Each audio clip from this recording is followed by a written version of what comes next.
ਦੱਸਦਾ ਕਿੰਨੇ ਦਾ। नहीं तू दस देना यार, चीज तो सौदा होंदा ना, फिर बंदा ਓਏ ਮੈਂ ਸੌਦਾ ਨਹੀਂ ਕਰਨ ਡਿਆ, ਵੈਸੇ ਹੀ ਦੇ ਰਿਹਾ ਤੁਹਾਨੂੰ ਫੀਸ ਦੇ। ਲਵਾ ਵਾਸਤੇ। ਹਾਂਜੀ ਫੀਸ ਦੇਣੀ। चलो मेरे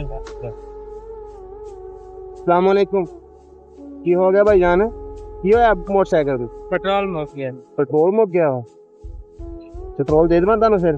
ਪੈਟਰੋਲ ਪਿਆ ਮੇਰੇ ਕੋਲ ਐਕਸਟਰਾ ਬੋਤਲ ਦੇ ਅੰਦਰ। ये तो मेहरबानी है। शार्ट का जा रहे थे, खुला छुट्टी हुई है। ਨਹੀਂ ਤੁਹਾਨੂੰ ਦੇਖ ਕੇ ਆਇਆ ਮੈਂ, ਥੋੜਾ ਅੱਗੇ ਚਲਾ ਗਿਆ ਫਿਰ ਉੱਥੋਂ ਵਾਪਸ ਆਇਆ। ਮੈਂ ਕਿਹਾ ਸ਼ਾਇਦ ਪਰੇਸ਼ਾਨ ਖੜੇ ਹੋ। ਹਾਲੇ ਮੈਂ ਜਾ ਰਿਹਾ ਸੀ। ਹਾਂਜੀ ਪਾ ਲਓ, ਮੈਂ ਤੁਹਾਨੂੰ ਦੱਸ ਦਿੰਦਾ ਕਿੰਨੇ ਦਾ।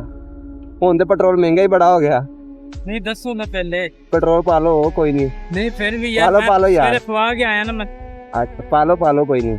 दस दो कितने? ਪਾ ਲਓ ਨਾ, ਪਹਿਲੇ ਤੁਸੀਂ ਪਾ ਲਓ ਫਿਰ ਮੈਂ ਤੁਹਾਨੂੰ ਦੱਸਦਾ ਕਿੰਨੇ ਦਾ। नहीं तू दस देना यार, चीज तो सौदा होंदा ना, फिर बंदा ਓਏ ਮੈਂ ਸੌਦਾ ਨਹੀਂ ਕਰਨ ਡਿਆ, ਵੈਸੇ ਹੀ ਦੇ ਰਿਹਾ ਤੁਹਾਨੂੰ ਫੀਸ ਦੇ। ਲਵਾ ਵਾਸਤੇ। ਹਾਂਜੀ ਫੀਸ ਦੇਣੀ। चलो मेरे अल्लाह पाक तुम खुश रखे।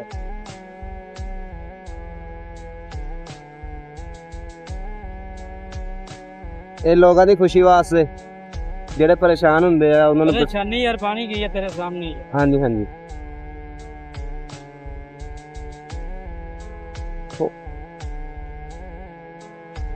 ਹੋਰ ਕੋਈ ਤਾਂ ਨਹੀਂ ਮਸਲਾ? नहीं ਪੈਟਰੋਲ ਦਾ ਹੀ ਸੀ। हाँ ਚਲੋ ਅੱਲਾਹ ਪਾਕ ਖੈਰ ਕਰੇ ਜੀ, ਪਹੁੰਚੋ। मेहरबानी यार, अल्लाह पाक।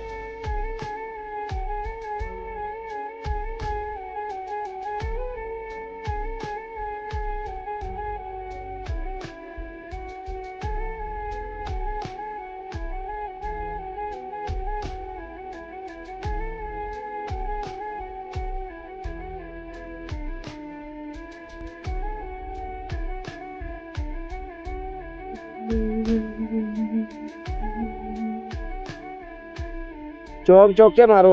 चौक चौक